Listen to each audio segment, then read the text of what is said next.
like I've said before, it was so big, something was about to happen. Are you It was so big. There was are a point you we were are you selling. Catholic? Because that's something I would say. This is so big, something bad is about to happen.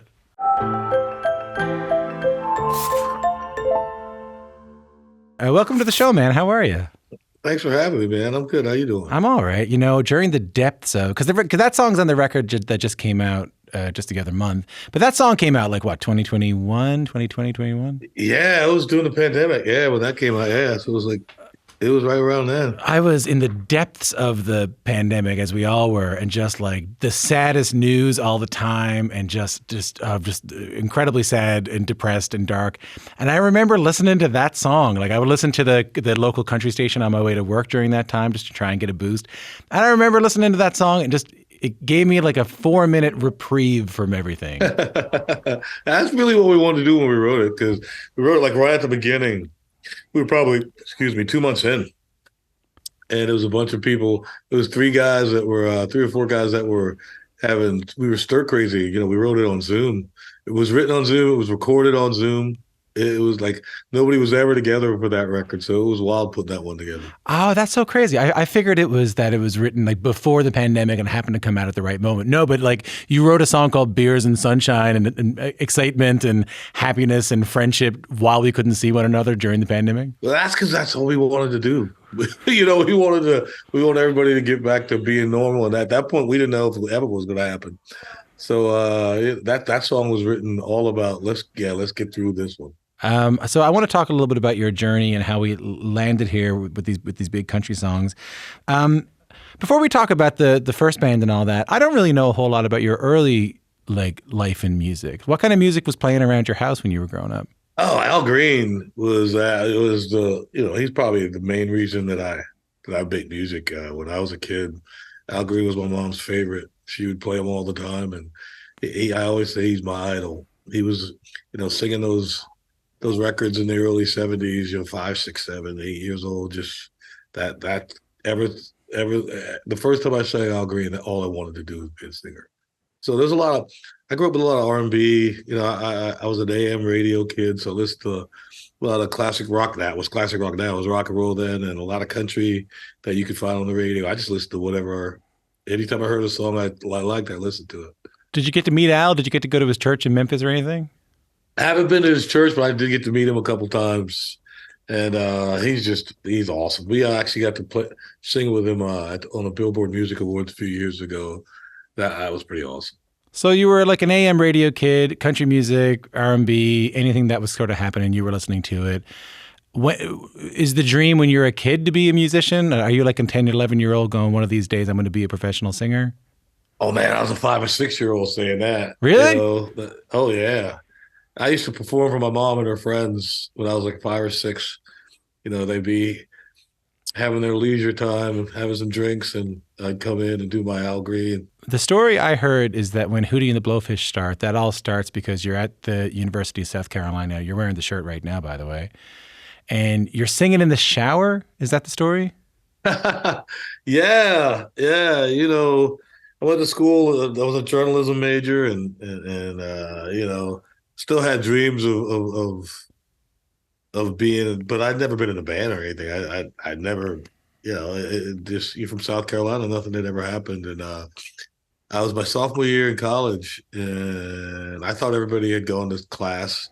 It was like 9 in the morning or something like that, and I went into our shower. We had the prison showers, no curtains, just a whole bunch of shower heads. And I was in there, and I was singing Billy Joel's "Honesty" is what I was singing actually, because I was really into that 52nd Street record. How does that one go? Honesty, such a lonely Oh, word. yeah. Everyone is so untrue. The ballad. Yeah. And so I'm singing it. I mean, I don't think anybody's on the hall, so I'm belting it. I mean, I'm Carnegie Halling it, man. I'm giving it all I got. And come out, I finish in the shower and I dry off, and I'm walking back to my room, and Mark Bryan, who's guitar and Hootie, was standing outside the bathroom and was like, "Was that you?" I was like, "Yeah, that was me." And he was like, let's, I play guitar. Let's get together and see if we know any of the same songs. And that night, Hootie the Blowfish started. So you were starting know the same songs. So you kind of started as a cover band. Oh yeah, oh yeah. When we first, our first year, a year and a half, 2 years together, as covers.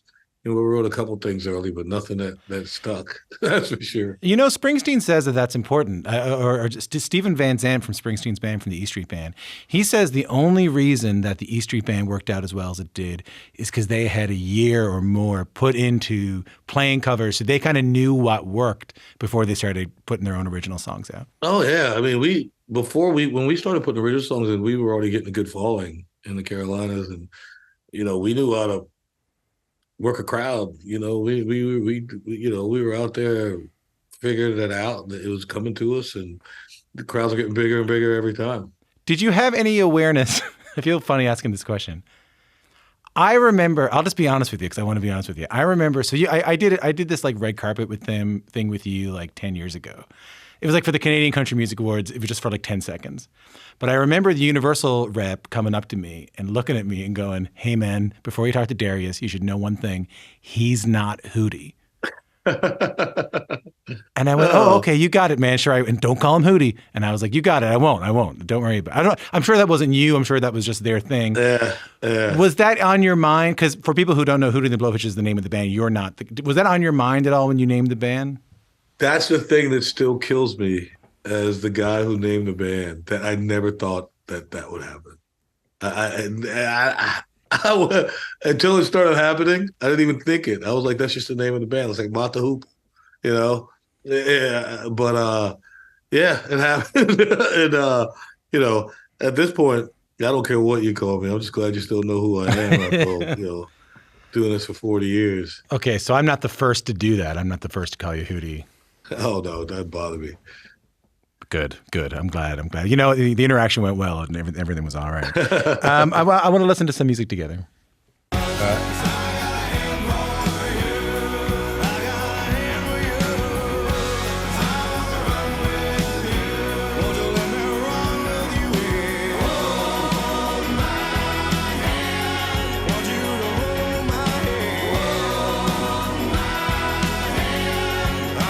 That is Hold My Hand off of Hootie and the Blowfish's first album, Cracked Rear View. I just want to read some stats for this cover band from South Carolina. That album went 21 times platinum, hit number one in the Billboard charts 5 times over, and to this day is still one of the best-selling albums of all time. How does it feel to be hearing those stats back at you? Oh man, it's crazy. I mean, yeah, even though we're much older now, I remember when we started, and if you had told us we were going to do that, no one would have believed it. 21 million records, and it was, they're great stats. We're really proud of those. But it was a record. It was the right place at the right time, and people still love it. I think, with the streaming and everything, it still does so well. It's just one of those records that I don't know. You have to respect it, I guess. When did you guys get a sense that this was getting bigger than just cover shows, and this was starting to get bigger than just putting out a few, maybe a bit of regional success? Oh goodness! After we got signed, we knew we were doing something when we got signed, because all the labels came after us because they heard about us, through record stores. Because we were selling records in mom and pop stores like crazy. You were like an indie band. You were one of those stories where you were selling indie records and labels found out about you.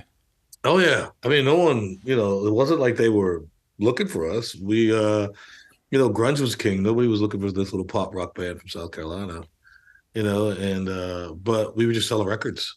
We sold like 65,000 records of Coochie Pop, our EP, before, it was just out of the back of our band and out of mom and pop stores that we do over the years. And people just came looking. They wanted to see who was this Hootie the Blowfish band. And they, all tried to sign us. That song, Hold My Hand, ends up becoming a massive tune. Do you remember writing that song, what you wrote that song about? Oh, goodness.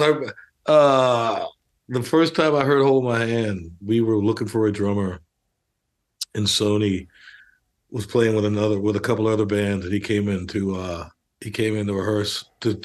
We were playing with like 8 drummers this day to find a new drummer, and Sony came in and played with us, and it was great. And then after we played, he said, I want to write music.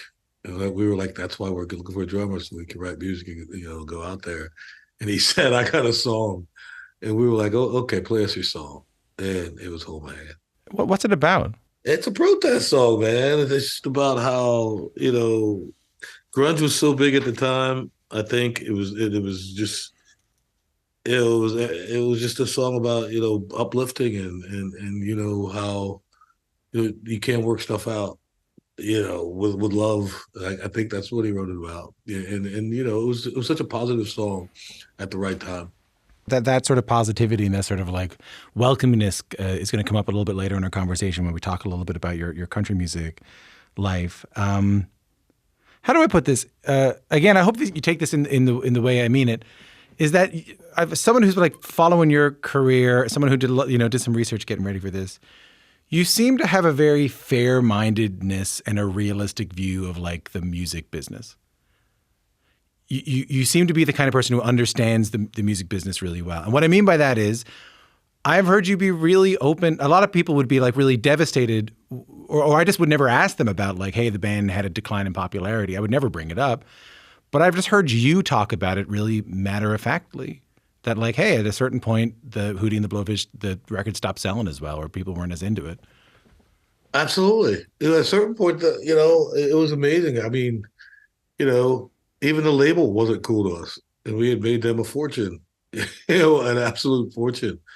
But it's part of the business. What do you mean the label wasn't cool with you? I mean, you don't have to get into specifics, but like, I mean, I don't, I've said this before that I know what a good label, what a label that loves you and respects you is, and I know what a label that just is throwing you away is. I've lived both those lives. Getting you to play radio shows, because you're still hot and you're still playing, putting so many people in the buildings.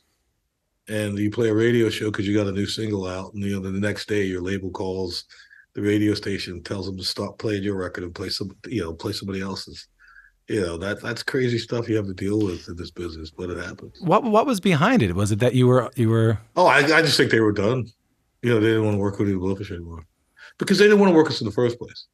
That's the one thing that people have to realize, that Atlantic didn't want to work us. Tim Summer signed us, was best friends with Danny Goldberg. I mean, there were people at the label that said if you put a correct review out, that Atlantic would be the laughing stock of the music business. That was actually said. Yeah. But why? I mean, the songs were because it wasn't good. grunge. It wasn't grunge. It wasn't what was happening at the time. We have to stick. Everybody wanted to stick with the same thing. Grunge was king. Yeah. Everybody was looking for their Nirvana.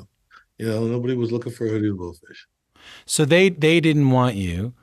Then you sort of. I mean, don't get me wrong. Yeah. Tim wanted us, and Danny Goldberg, who was the president of the label, believed in us. But there are people at the label right now who'll tell you they signed us, who literally said if they put correct review out, they would be the laughing stock of music. Yeah, and literally said that. That was literally said. Then they were putting a below ground pool in, thanks to the. Yeah, exactly. but as soon as the opportunity came that they're becoming joked about, or like it's not as cool, they dropped you like a hot potato. Absolutely, yeah, absolutely. That's tough, man.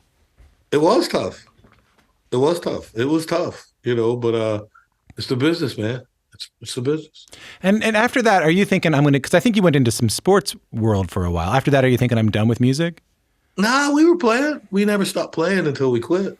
We never stopped playing until I went country. We were always on the road. I mean, we were always putting, people in the buildings. It was just, we didn't have a record label we could depend on, and we didn't have,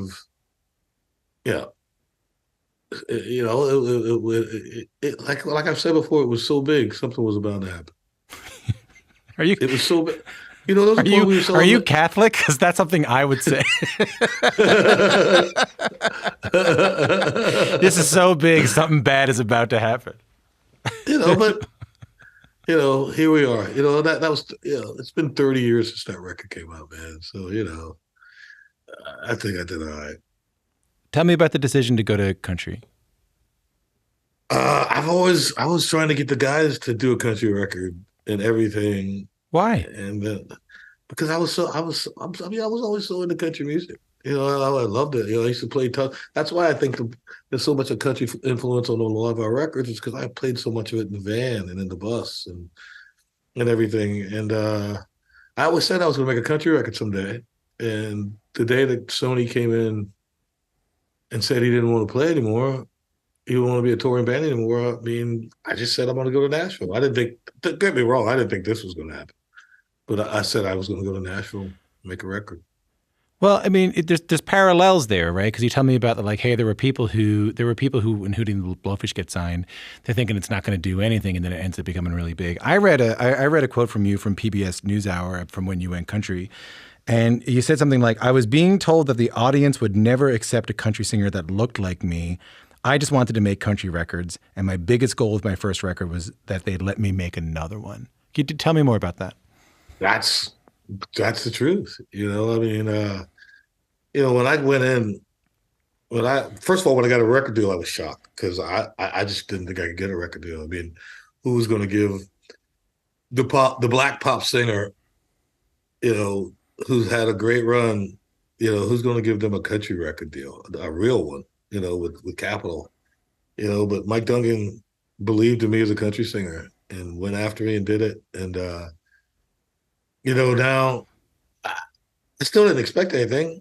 The only thing that made me happy was that I had somebody who was going to pay for my record, and that was cool. And so we made the record, and I went out on a radio tour. I went to 110 radio stations, man. And there were times, a few guys and I always preface this by saying they're some of my best friends in the business now, always hooking me up if I need that extra play, that accidental play to get to number one. Real good friends of mine. I love when I see them, but they said to me straight up, I don't think my audience will ever accept a black country singer. I mean, it was said just like that. And that's where the business was at the time. And, I was like, okay. And they were all said the same thing. I love the record, going to play the record. I still don't know if it's going to work. When you say I said okay, like they say to you, hey, my audience is never going to accept a black country singer, you're saying, okay, but then what are you saying? Are you saying, I'm going to... I mean, all of them said the same thing. I'm going to play the record, love the record. I just don't think it's going to work. For me, I was like, okay, let's see. Play the record and I'll get on the road. Let's see what happens. Putting hours in. Oh, yeah. Oh, yeah. I think that first year we were out almost 200 days or something. It was crazy.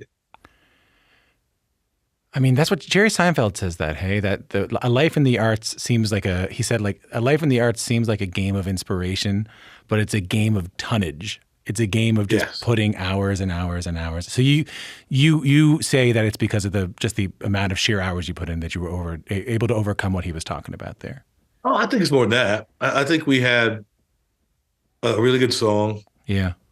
I think we had the push of a major record label, and I think as much as Hootie the Blowfish was a hindrance, it also helped me get into a lot of doors that I probably wouldn't have got into. Yeah, and so, and once the radio station started playing it, they realized that nobody cared. Because it wasn't like we didn't pull a Charlie Pride and say it wasn't me or anything. I was in the video. It was obvious. I was on the cover of the record. It was obvious that it was an African American guy singing these songs. But most people just didn't care. It was a good song and they liked it, and that's what ended up happening. Speaking of Charlie Pride, I don't think about it goes to number one on the country chart, making you the first black artist to hit number one since Charlie Pride did in 1983. Did you have awareness of that? Like, what did that mean to you? I didn't have any awareness of how long it was because I thought Trini Triggs, or Reese Palmer or one of those guys would have had a top 25 at least. But when it hit the top 25, people started talking about it. I was like, wow. I didn't even think it was 25 years between African American hits. But, it was it was cool to see it happen, and it's cooler to see what's happened since. In 2013, you released your version of Wagon Wheel, a song originally by Old Crow Medicine Show and also kind of by Bob Dylan. That song becomes gigantic. That song becomes like You Are My Sunshine. That song becomes like, I mean, I don't know, Row, Row, Row Your Boat. It's one of 5 country songs to be certified diamond for sales of more than 10 million copies. Let's just listen to it. So rock me, mama, like a wagon wheel. Rock me, mama, any way you feel. Hey, mama, rock me. Rock me, mama, like the wind and the rain. Rock me, mama, like a southbound train. Hey. So I got 2 questions about Wagon Wheel. So first one, what made you want to take it on? Oh, goodness. This is a great story. I was making my third record, and my daughter was having a talent show at her high school. And, she was going to school in Baltimore, and so I left Nashville to go. I left the studio to go to Baltimore, and I'm sitting there, and it's a school, like everybody's singing, everybody's doing all this stuff, and in between every third or fourth act, there's a band that plays a song. And it's like the faculty band. It's like some teachers and the janitor and vice principal, and they're out there playing songs. And so I'm sitting there, and at one point they start playing Wagon Wheel. And I've known this song for years, but the Old Crow version is such a bluegrass song. I never even thought about it in the country way. It was just a bluegrass song, but this band was playing it very country with drums and everything, and I was like, wow, that sounds really cool. Maybe I'll just cut it for this record, see what happens, maybe be the last song of the record or something, and so we cut it. I mean, not many songs get bigger than that. No, that song, all over the world, that song did okay for me. I mean, that song was,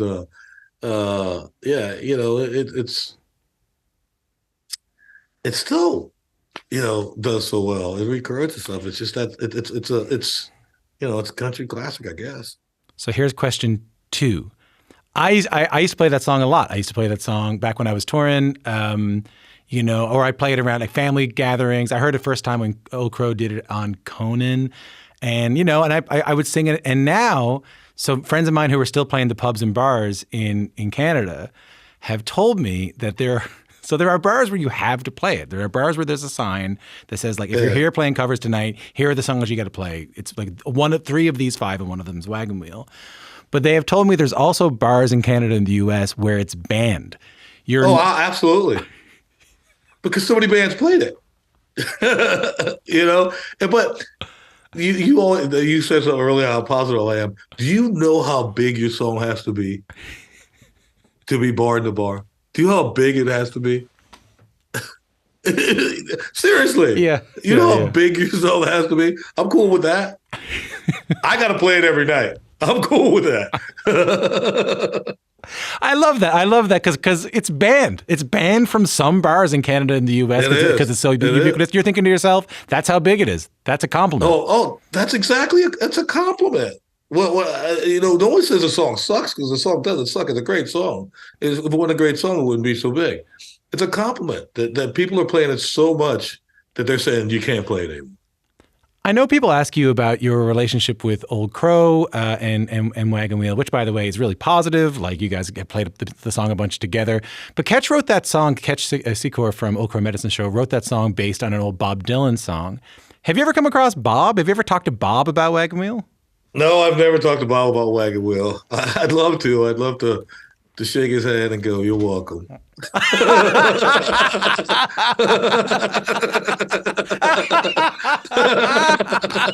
He made a fortune on that song.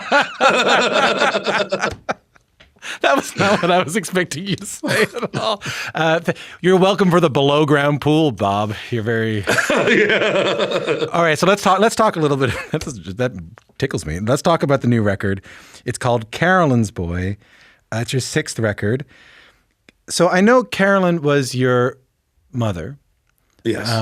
But I was reading something when I was getting ready for this that you channeled her in the making of this record.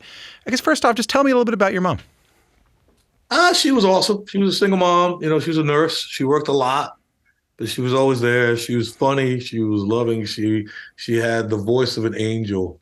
She sang so much better than I ever could. Oh, really? And oh yeah, she had a voice of an angel, and she was my rock. Anytime I wanted to, she's probably the reason I'm here because she made me believe I could be here. She made me believe that I could make it in this business, no matter what people were saying. And she died young, but she was an amazing impact on every life she touched. Let's listen to a track from the record. It don't matter if you're married. It don't matter if you're settled down. It don't matter if you're 5 kids deep on a dead-end street in the middle of town. I don't wanna be your lover. I don't wanna be your man. I just wanna sit and talk to you till the day is through, like we're 13 again. That is Sarah from Darius Rucker's new album, Carolyn's Boy. Tell me a little bit about that song. I wrote that song with Ed Sheeran, and I was in England writing with Ed, and he kept asking about my 5th grade girlfriend. He just kept asking about her. And what? Why? I don't know. Then at the end of the day, he was like, I got this idea. I want to write a song about your 5th grade girlfriend. And we wrote Sarah. Hold on. Were you talking about your 5th grade girlfriend, or was he just sitting down and going like, did you ever have a girlfriend in 5th grade? On the very first song we wrote, we were trying to do this thing in the bridge, and he was like, Darius, who's your first love? And I just said, my 5th grade girlfriend, Sarah, and it didn't work in that song. And we'd be writing and he'd ask me something and I'd go, why are you asking me this? Then at the end of it, he wanted to write a song about it. And so we did. Has real life Sarah heard the song? I have no idea. I haven't seen her in years. She didn't reach out or anything? I haven't seen her in years, man. Wouldn't it be great radio if I had her right here? That would be awesome radio. That would be pretty incredible. Sorry. I don't. All right. I don't have her. Let's listen to one more track off the record. We're all in this together, whether we're flying, falling, or pulling that good time lever. I bring you wild, bring you crazy, bring you what the hell weird. Life ain't a party if we ain't all here. We're all in this together. That's In This Together by my guest, Darius Rucker. That reminds me of a little bit of Hold My Hand, and let me explain what I mean there. Is that I'm a big fan of country music. I've been listening to country music for a long time and looking at it in country music for a long time. And it seems like right now there are sort of like 2 prevailing trends in country music. So one is sort of, I don't know, kind of a divisive style of writing about country music. Maybe it's like the Aldine song, Try That in a Small Town or something like that. And then there's like Tim McGraw has a bit of that. Brad Paisley had that. Was that Brad Paisley who had that song? We're all in the same boat, fishing at the same. Yeah. And then there's your school, that school where it's a little bit more uplifting. If it's a little less about being divisive and a little bit more about being inclusive. Am I onto something here? Yeah, you probably are onto something, but for me, that's just how I live my life. I'm all inclusive. You have to really do something really, really, really crazy to make me not like you. So, that's just how I live. And so I sing the songs that mean something to me. Right. It sort of reflects your own, as opposed to like being divisive, as opposed to being overly political. It sort of reflects your own sort of perspective on the world. Politics are too divisive, man. I just don't get into them, I mean, I just, I love this country and I love, the way we live and I don't want to do politics, man. I just want to sing songs about being happy. Or unless I sing a song about being sad, then I want to sing that. I want to get that on a shirt that says, I don't want to do politics. I just want to sing songs about being happy. I'm going to ask you a hard question to close things out on. Okay. Do you think at all, I know you think about, you just want to sing songs that are happy and not sing songs that are sad. But at this stage, whether it be in pop music or in country music, either as a black artist or as an artist in general, it's a tremendous legacy that you've left. Do you think at all about your legacy? No, not really, because I don't know. I always feel like I got so much more to do. I got to be honest with you. When I got the star on the Hollywood Walk of Fame, that made me sit back for a second and go, wow, wow. And so but the next day I put that aside and I'm like, what are we gonna do next? Talking about my manager about what I want to do next, because I just think I got a few more things I want to do before it's all written. But I mean, you're at that stage of your career now. I don't want to argue with you. We're being talked about as groundbreaking. I mean, there are not many Black artists in pop rock music that have had the success that you've had. I would say none of them have. There are not many Black artists in country music that have had the same level of success that you have. These are not industries that necessarily reward Black artists. You've gone #1 in both, had big success in both. You're getting talked about as sort of a groundbreaking artist. I guess I don't hear that stuff, I guess, and you also have to realize, my mindset is probably still, 1998, 1998, 1999, Hootie the Blowfish, where, everything was happening with Atlantic and people, the backlash was happening. So, I think I remember the negative more than the positive. So I'm just working, man. It's worked out for you. Yeah, it's doing all right. I'm doing all right. And Paying the bills. And for Bob. He did all right. He did all right too. Darius Rucker, thanks so much for the time and congratulations on everything. And thanks for talking to us a little bit about your career today. Oh, thank you, man. Great talking to you.